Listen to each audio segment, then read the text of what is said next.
Ms. Ward, according to your complaint, you and Mr. Knoll own property that is adjacent to each other. Yes, ma'am, we do. And Mr. Knoll, according to what I read, you don't live there, but you rent it to people who keep horses. It is Ms. Ward's claim that the horses that are kept on your property have done damage to her fence. How long have you owned the property, Mr. Knoll? Since 2012. And how long have you been there, Ms. Ward? 2010. When did these renters move in with their horses?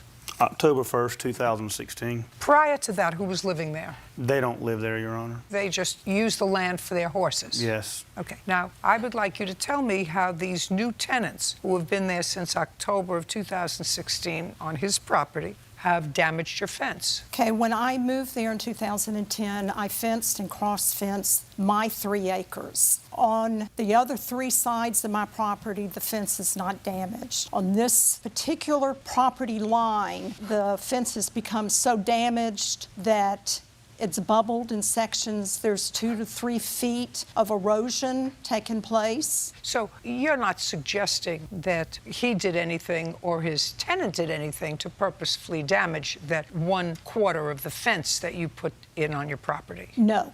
That whatever damage was done by virtue of, and you're going to show me, by virtue of the horses grazing too close to the fence. Is that correct? That's correct, as well as the ignorance of how to feed and pasture horses correctly. Well, do you feed and pasture horses? My 1 horse, yes, I do. Well, that's 1 horse. And 1 horse does not an expert make. Do you understand? Yes. Okay, good. So whatever damage you are alleging is as a result of horses grazing.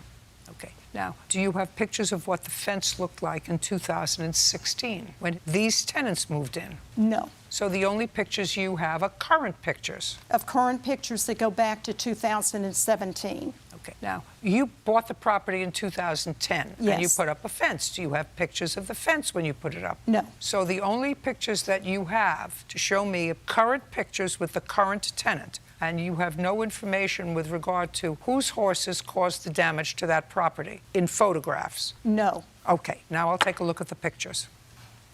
Here's a picture of the horse pushing, more damage. Could I just see the pictures of the fence that you are complaining about? That one.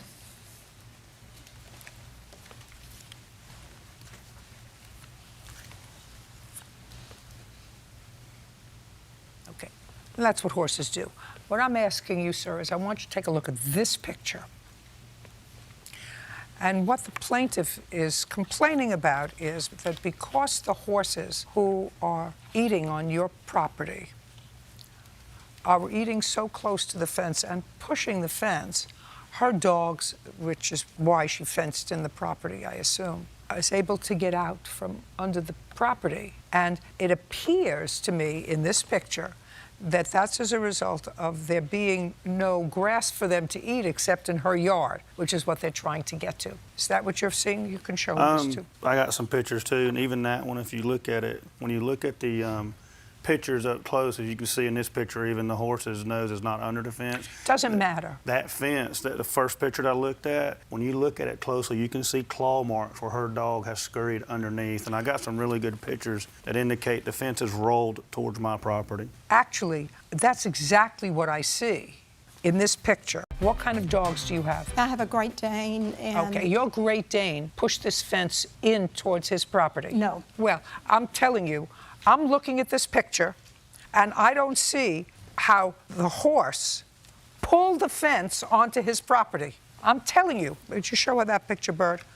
I'm looking at that picture, and there is no question in my mind that the fence was pushed in onto his property from your property. Now, that may have been as a result of the erosion on the other side. His horses didn't pull the fence onto his property. Your Great Dane pushed through the fence, which was made possible because they ate that close to the fence, so there was no natural barrier. And in a neighborly fashion, what you should do is, if you want to keep your Great Dane on your property, build a better fence. This Ward, build a better fence. He's not paying for a new fence. We're done. Thank you.